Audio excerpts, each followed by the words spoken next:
Any attempt to tell the story of Western philosophy must begin with the ancient Greeks, who produced not only the first, but some of the greatest Western philosophers. The one whose name is probably most familiar is Socrates, who died in the year 399 BC. But there were several outstanding Greek philosophers before him, some of whose names are also widely known. For example, Pythagoras and Heraclitus, and there were others too, of comparable calibre, the first one of all being Thales, who flourished in the 6th century BC. If all these pre-Socratic philosophers can be said to have had one common concern, it was an attempt to find universal principles which would explain the whole of nature. In today's terms, they were as much concerned with what we would call science as with what we would call philosophy. Now, Socrates was in conscious rebellion against their tradition. He maintained that what we most need to learn is not how nature works, but how we ourselves ought to live, and therefore that we need first and foremost to consider moral questions.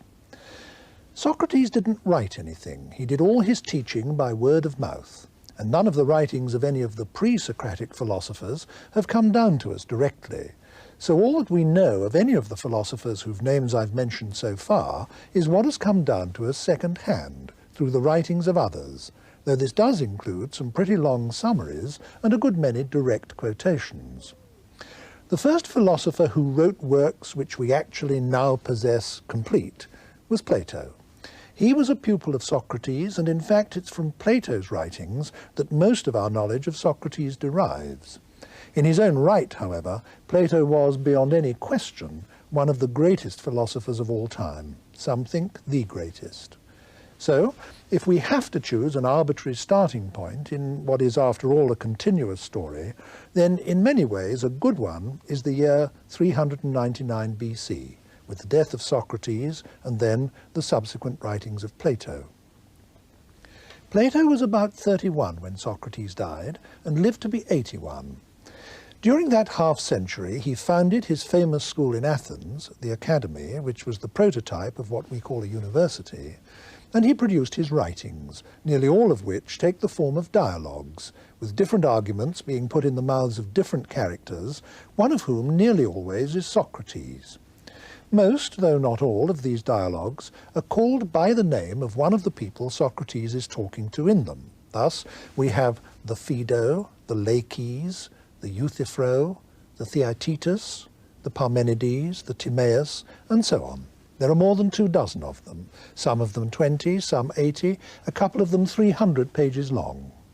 The most famous of all are probably the Republic and the Symposium, but most of them are easily available nowadays in paperback translations. The best are regarded as works of literature, great works of literature, as well as of philosophy.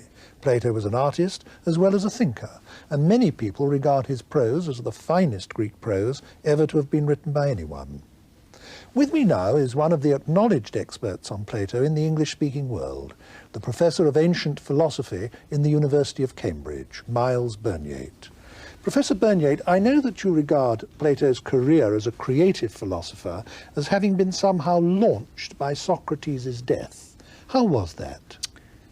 Well, I think Socrates' death in 399 must have been a traumatic event for a lot of people.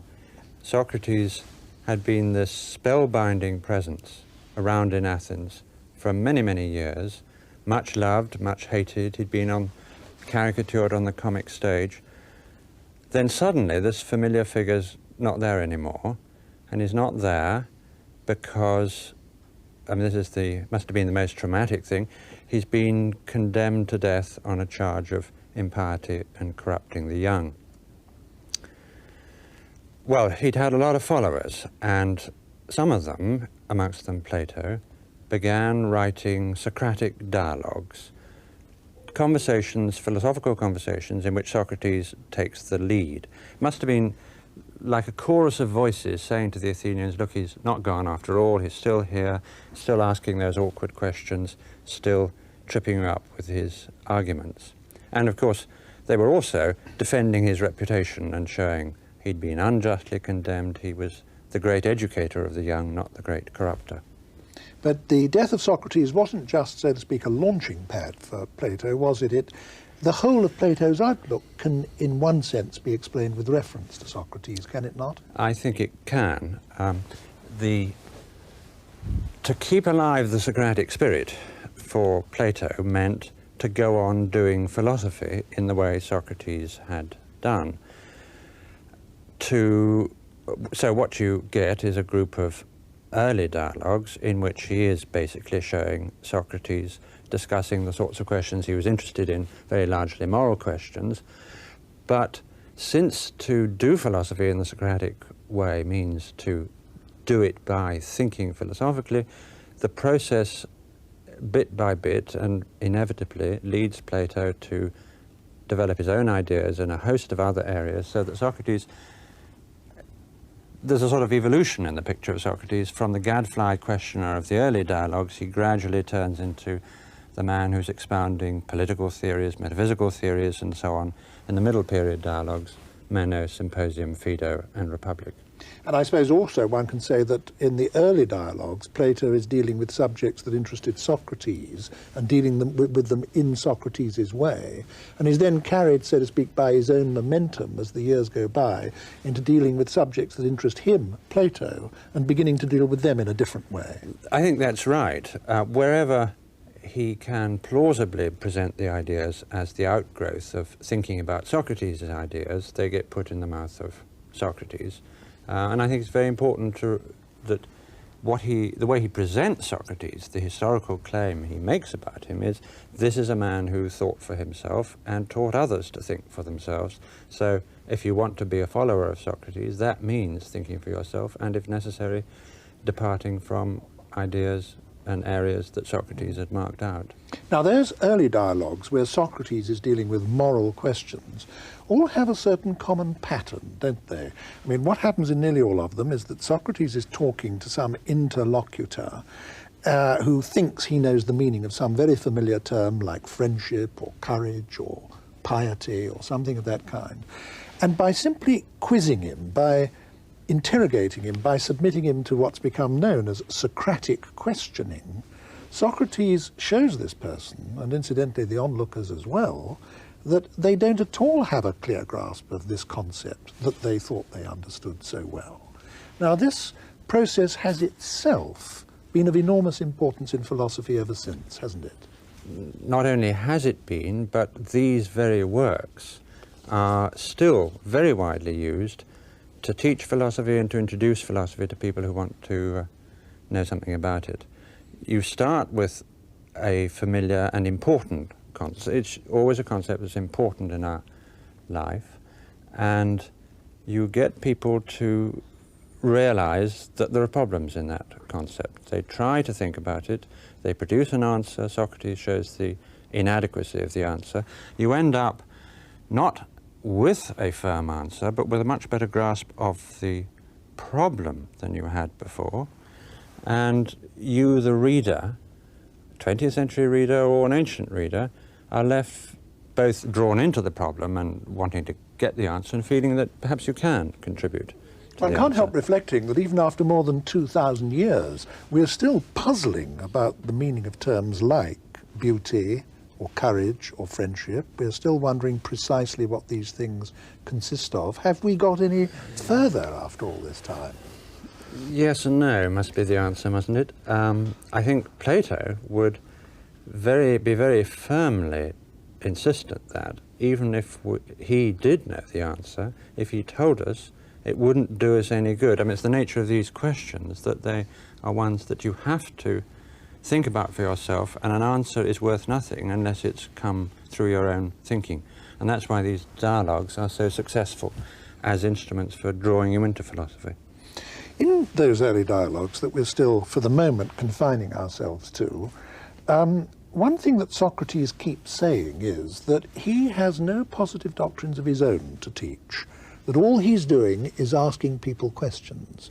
But there seems to be something disingenuous about this claim on Socrates' part. I think that, in fact, there are, so to speak, unacknowledged doctrines lying under the surface of these dialogues. Would you agree with that? Well, there are some doctrines that emerge, not very many. there is a group of ideas which comes out in the Apology, for instance, when he says that to a good man no harm can come either during his life or after his death, and which comes out in the Gorgias when he argues at great length that injustice harms the doer and justice benefits the doer. It's the idea that there is no real harm that can come to you. You lose your money, paralyzed by disease. None of that really counts as harm. Only the loss of your virtue would count it. Only going in for bad practices like injustice, they would be the only real harm, because the only real harm is harm to the soul.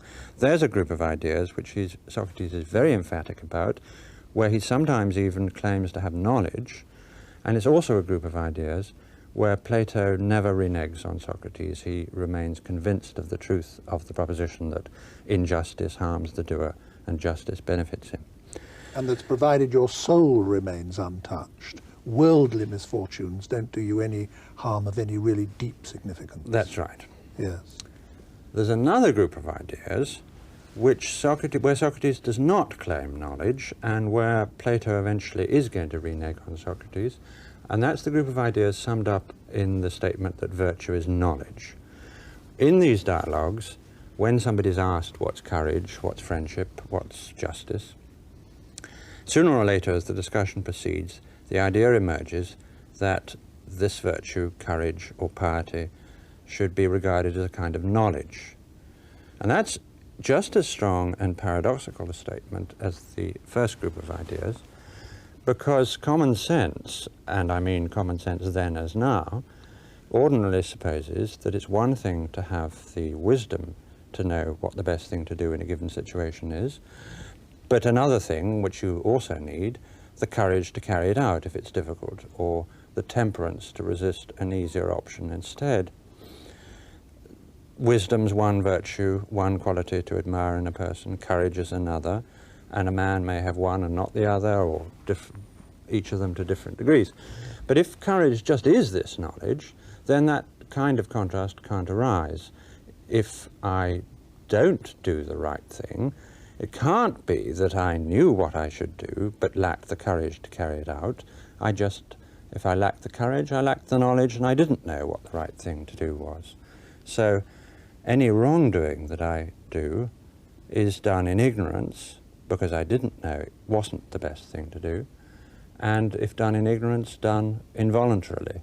So no one does wrong willingly is the famous way it's summed up.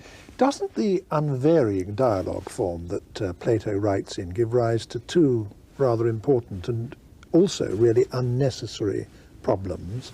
First, to what extent is this the historical Socrates whose views are being put before us, and to what extent is he a kind of fictional character created by Plato? Because after all these dialogues were written after Socrates' death. And the other question, perhaps related to that, is what are the author's own views? Because again, since these are all dialogues, it means that all opinions are put into the mouth of other characters, and that sometimes, at least, leaves us feeling that we're not quite sure what Plato himself actually thinks. Well, I think there's a sense in which we need to worry about this question, and a sense in which we don't. The sense in which we don't is that Plato's portrait of Socrates makes the claim, here is a man who thought for himself and would overthrow long-cherished conclusions if it turned out that he thought they were wrong, and he taught others to do the same. So if Plato comes to think that there is more to virtue than knowledge, though knowledge remains the most important factor, and he does come to think this, then it's only in keeping with the Socratic spirit to throw over the doctrine that virtue is knowledge and produce a better view of his own. The other side of the coin is, of course, it's most important that we notice what's happening when Socrates in the Republic says something incompatible with what Socrates said in the Protagoras. Notice that we're getting a new view and how it connects with all the other concerns of the Republic, how it makes a much more complicated picture of moral education, and how it makes possible a new vision of a political ideal society. The important thing is the search and the inquiry, but it's got to be inquiry, search, with understanding of where we've got to from where. Yes, in other words, because our assumptions and beliefs and so on are open to perpetual questioning, conclusions, in quotation marks, don't have any special status. They are themselves staging posts on the road to further inquiries. That's, I think, what Plato believed very strongly. Yes. And so he's in a way demonstrating this to us by his practice. Exactly. And I think he would claim that that was what it was to keep the Socratic spirit alive. Yeah, perpetual questioning. It's usual, isn't it, to divide Plato's output into three periods, happens so often with writers and even creative artists, the early, the middle, and the later. And so far in this discussion, we've been confining ourselves to consideration of the early dialogues. When you move to the middle period Plato dialogues, you find Plato for the first time beginning to put forward positive ideas of his own, not Socrates's, but Plato's own ideas, and to argue for those ideas. Which would you say are the most important of Plato's positive doctrines? I think one has to single out two above all: the theory of forms and the doctrine that learning is recollection, the idea that to learn something is to recover from within your mind recesses, knowledge that you had before you were born. Let me take that one first of the two. I think a lot of people will think when they first hear this that we are born knowing things. That might sound a bit bizarre, but at least very closely related ideas to that have been permanent in our Western culture. I mean, idealist philosophers have thought that there was innate knowledge or innate ideas. Most of the religions, I think, believe something of the sort. And we even have eminent contemporary thinkers like Chomsky believing that you're born with a whole grammar programmed into your mind. Now, what was Plato's version of this belief? Plato's version was that this knowledge was part of the essential nature of the soul, which the soul possessed before you were born, because he believes at this period in the soul existing before it's embodied in this world. And I think to understand this theory, one's got to go back to those early Socratic discussions. If you look at one of these early discussions, somebody is asked for a definition of, let's say, courage, and Laches, who's the person who's asked that, says at one point, courage is endurance. Socrates then asks him some further questions, and he always does this when he's been given a definition. He says, is courage invariably a fine and admirable quality? Yes, says Laches. And then Socrates takes him through a number of examples of endurance, where endurance is not admirable at all, maybe very foolhardy, pig-headedness, or yeah. It may just be morally neutral, yes. as when a financier keeps on spending money, enduring the losses, because he knows he's going to get a profit at the end. So if endurance is morally neutral or bad, courage isn't, courage is always good, then courage can't be endurance. That's a typical pattern of Socratic discussion. Logically, all that's actually happened is Laches has been shown that his beliefs are inconsistent. If we take all the answers together, they can't all be right because they contradict each other. But Socrates always presents the situation as one in which that definition, courage is endurance, has been refuted, so that he is in practice taking Laches' secondary answers as either true or somehow nearer the truth than the definition, and hence available as a basis for refuting the definition and saying that's the one that's got to go. Can I just stop you there? Because I think you've said something that's of great importance to us all today. I think we all tend to have this assumption that by discussion you can get at the truth, whereas almost by definition discussion can't necessarily do that.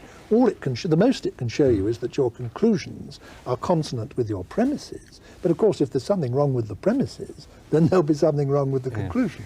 Well, we are very attached to this idea, and if you think about it, it's actually quite hard to justify. Socrates doesn't try to justify it, he just does this and says we've now refuted the definition. But if one had to give a theory of what he's doing, then one would have to say something like what I've just said and you've just implied, that we all have within us the means for making the truth vanquish the false. And that's exactly what Plato does in the Meno. He produces, as it were, a theory of Socratic or philosophical discussion, which puts forward the suggestion that we all have latent within our minds the correct answers to these questions: what is courage, what is justice, and so on. And it's that knowledge deep back within, not immediately accessible, that knowledge is what enables us to knock down all the wrong answers and show they're wrong, and that knowledge is gradually emerging bit by bit in the course of that bit of discussion where, for instance, one thing that Leakes says is used to show that some other thing that Leakes says must be false. Now, I know that in your view, the doctrine you've just expounded for us ties up directly with what the basis is for Plato's most famous doctrine of all, the theory of forms. That doctrine must have been the most influential part of his philosophy in the whole history of philosophy. In fact, it's what the word Platonism has historically almost come to mean. Now, can you explain that to us? Well, remember that these discussions which Socrates has are all centered on a definitional question. What is the definition of courage, of beauty, of justice? If now we have latent within ourselves the knowledge of the answers to those questions, and we have that knowledge independently of and prior to our experience of the world we live in, our using our senses, our going around from place to place, our knowledge is prior to that, independent of that, then surely what we know, justice, beauty, courage, must itself be independent of and prior to this empirical world we're now existing in. And that thesis is the fundamental assertion of the theory of forms, that justice, beauty, and the like exist independently of and prior to all the just actions, just people, all the beautiful things, statues, objects, any that you can find. Beauty and justice exist on their own and apart. That's the theory of forms.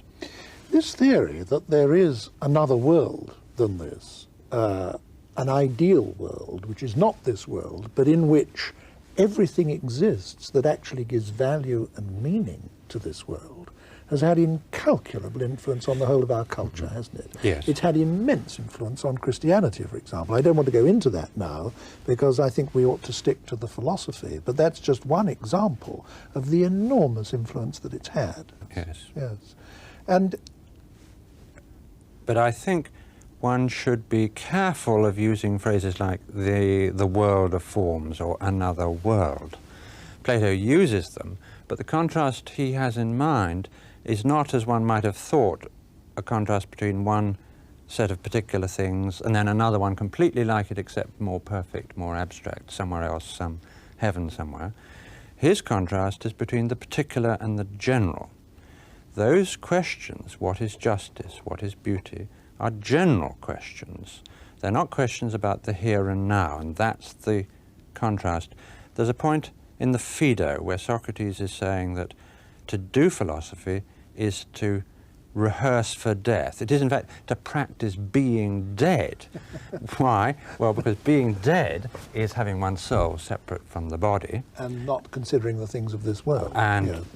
In doing philosophy, you are, so far as you can, separating the soul from the body, because you're not thinking about the here and now. If you're asking what's justice, anywhere, anytime, justice in itself, you're not asking who did me wrong now, yesterday. If you're asking what's beauty, you're not asking who's the most beautiful person in this room. And if you're not thinking about the here and now, then, in the sense Plato's interested in, you're not here and now. You are where your mind is, not because you're in some other particular place, but a better one, but because you're not in place in that sense at all. You're immersed in generalities. So it's all right to use the phrase the world of forms, subject to the qualification that that means the realm of invariable generalities. Yeah, so the word world here is actually misleading. We Yeah. mustn't think of it as a place Right. where certain spiritual things subsist. Right. Yes, yes. Now, these middle period dialogues that we're talking about now, I'm thinking particularly of the Meno, the Phaedo, the Republic, the Symposium, the Phaedrus. These were written by Plato when he was absolutely at the height of his powers, weren't they? And I think this is actually a good point for us to pause for a moment and think of their literary and aesthetic qualities. Why are these dialogues regarded, and always have been regarded, as supreme works of literary art? Why is that so? They're so alive. I mean, a lot of other philosophers have tried writing dialogues, both ancient and modern, Xenophon, Cicero, Augustine, Berkeley and Hume. But the only one of those ones I've just named who comes anywhere near Plato is Hume. And I think this is because for Hume, like Plato, it's the process of philosophical thinking that counts at least as much as the answers. With Xenophon or Berkeley, it's all too clear you're reading somebody who cares about the answers, not the process of journeying towards them. Where Plato is concerned, we have to add his fantastic mastery of language, whether it's high-flown imaginative descriptions or witty repartee, jokes, images. He's terribly good at making crystal clear the most difficult thoughts. You can go on adding, I mean, because in the end, it's just that he's an artistic genius as well as a philosophical one. Do you share the traditional view that his masterpiece is the Republic? Yes, I do. Why? I think because it's in the Republic more than anywhere else that he makes good his belief that every question is connected with every other, and that the inquiry really can't stop, that even a conclusion for now leads on to the next problem. I mean, you begin with a straightforward question, what is justice? Familiar Socratic kind of question. That becomes the question, is justice a benefit to its possessor? And Socrates sets out, and this is really the task of the whole Republic, to show that justice is a benefit to its possessor, indeed the thing you need most of all if you're to be happy, whereas the unjust man is the most miserable of all creatures. But to do that, it turns out he has to give a theory of human nature. He divides the soul into three parts, and this is where he reneges on Socrates' thesis that virtue is knowledge. Virtue turns out to involve more than knowledge, though knowledge must be in control. And with the idea that knowledge is something that can and should be in control of the non-rational factors, you also get the idea, but now becomes possible, of a society in which knowledge was in control. So we get a whole political theory of a new, better way of life in society. All this emphasis on knowledge being in control raises the question, what knowledge, and what is knowledge anyway, and why is it better than an opinion? So you've got a theory of knowledge. The question, what knowledge the philosophers need in order to rule the rest of us, becomes an inquiry into the sciences. There's a lot about mathematics, a whole vision of understanding the world as it is that we live in is produced in order to support the claim that this understanding of the world as it is what should be in charge of ourselves, both individually and in society. And so all of that growing out of this one question, what is justice, the inquiry really doesn't cease until death, with the vision of the afterlife and the myth of at the end of the book. It's such a rich book that I think we can't go any further in pursuing individual strands within it. I think one must just hope that some of the people listening to the discussion will be prompted by it to go off and have a look at it for themselves. I think we must move on now to the later dialogues of Plato, and when we do, when the move from the middle to the late period of Plato's output shows us another change of character again. Suddenly the dialogues become less literary, dramatic, colourful, etc., and rather more what we might call academic or analytic. Why is that? In my view, they're not actually less dramatic. What happens is that all the effort of irony and imagery that in previous works went into depicting the people undertaking the discussion, that's all now going to the ideas and arguments themselves. And very often it's ideas and arguments that are familiar to us from Plato's own earlier works, like the Republic or the Phaedo. Plato, I mean, one of the extraordinary things about Plato, and he may have been the first writer in history to be able to do this, is he built up a relationship with his readers such that when writing one work, he can take it for granted that his readers have read his previous works. He can surprise them, he can make allusions, he can build up resonances through that. And what he most of all does with that is conduct a sort of public self-scrutiny of his own earlier ideas, relying on us, the readers, to know what they are, but saying, so to speak, don't get too enthused by the Phaedo and the Republic. It was all very fine stuff, I know, but these truths, if they were, are no good to you or to me if we can't defend them against criticism. And maybe they weren't truths anyway. Maybe they were all wrong. So let's take a few of them and subject them to really hard analytical criticism. Now, if you had to single out one of these later dialogues for particular mention, which would you choose? Well, the prime example is the Parmenides, where the tables are turned on Socrates. Socrates puts forward the theory of forms as he stated it in the Phaedo, and it's unmistakably the Phaedo. There are various verbal connections with the Phaedo that Plato clearly expects his reader to pick up and say to himself, gosh, the Socrates of the Phaedo is now on the receiving end of the questions, and in fact, old Parmenides, who is talking to Socrates in this dialogue, produces a series of objections and criticisms of the theory of forms, which many philosophers from Aristotle onwards have thought were quite devastating. And Plato doesn't tell us the answer. He produces the criticisms, and you're left to decide for yourself whether they're fair, unfair, and if they're fair, what you're to do about the theory of forms. One of the dialogues, which some people think is late, others think is one of the middle period ones, that doesn't matter, which stands aside from the rest, is the Timaeus, isn't it? Partly because it actually contains more cosmology and science than it does philosophy, but mostly, I think, because it also contains a wonderfully poetic creation myth, not dissimilar, actually, to the one in the book of Genesis that I think we're all familiar with. Now, why did Plato do that? I mean, what I have in mind in asking the question is this. Do you think, for example, he believed it literally, in the way one must assume, I suppose, that the ancient Hebrews literally believed in the book of Genesis?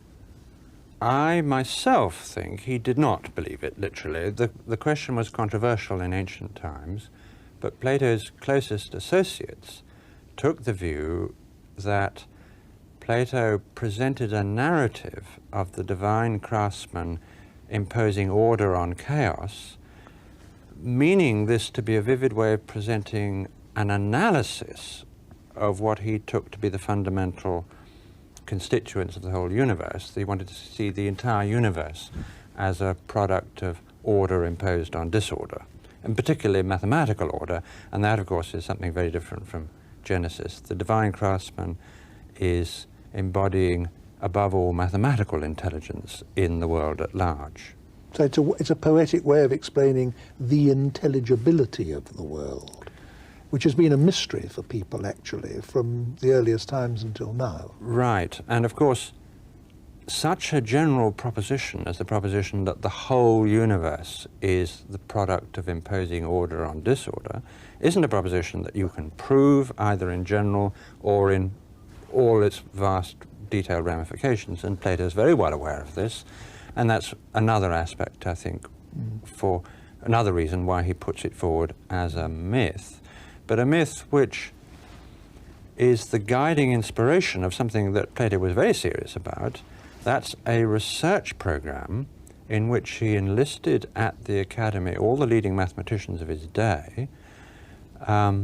Every advance in mathematical astronomy, mathematical harmonics, even a medical theory which shows disease and health to be a matter of the proportions between the constituent elements in the body, each such step forward is a further proof of something Plato cared deeply about, the idea that mathematical regularities and harmonies and proportions are what explain things, and these mathematical harmonies and proportions are, for Plato, the prime examples of goodness and beauty. So really, this is a vision for a scientific research program which is to show that goodness and beauty are the fundamental explanatory factors in the world at large. What you're saying now makes me wonder how all this ties up with the Republic, because when you were talking about the Republic a few minutes ago, one of the things you stressed was that that is, in a sense, a complete philosophy. Well, now, how does what Plato is saying in the Timaeus fit into that apparently already complete philosophy? Well, I think it fits it like a hand fits into a glove, in that what you have in the Republic is a sketch of a program for a scientific, above all a mathematically scientific understanding of nature, which Plato begins to carry out or do his share of in the Timaeus. And indeed, it's the Timaeus which people went to as the statement of Plato's philosophy for a very long time, and it's really only a more recent development which has taken the Republic to be the work of Plato that you go and read. For a long time it was the Timaeus. So what you're saying is that all that cosmology and science in the Timaeus, or you say Timaeus, I say Timaeus, taught in different schools, all that cosmology and science is the working out in practice of possibilities that were canvassed in the Republic. Yes, and the Timaeus presents itself dramatically in its introduction as a continuation, in some sense, of the discussion in the Republic. Yes. And what's more, this research program, as I called it, that's announced in the Republic as to how astronomy should be done, how mathematical harmonics should be done, was actually done. And behind that academic research program is, that is the starting point of many of the very greatest achievements of Greek mathematical science, down to the astronomy of Ptolemy. Ptolemy's astronomy is the ultimate descendant of the astronomy that was done in the academy by these leading mathematicians that Plato gathered together there to show us a world where mathematical order is the governing principle that's the most important, must feature most importantly in your science. And since mathematical order is the expression for Plato of goodness and beauty, these sciences which show us the world as it is, objectively speaking, are simultaneously sciences of value.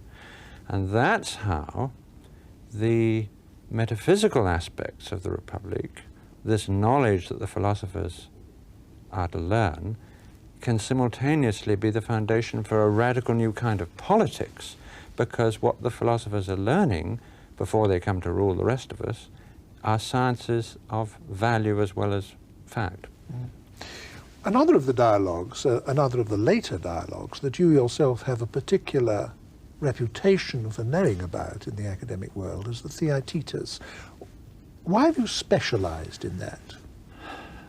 Because I find it endlessly exciting, and I've never plumbed to the bottom. Every time I go back to it, there seems to be more to discover about it. And I think many philosophers have found this is the dialogue that Leibniz translated, Berkeley wrote quite a lot about, Wittgenstein quoted. This is a dialogue which other philosophers have always found stimulating. What's it about? The question is, what is knowledge?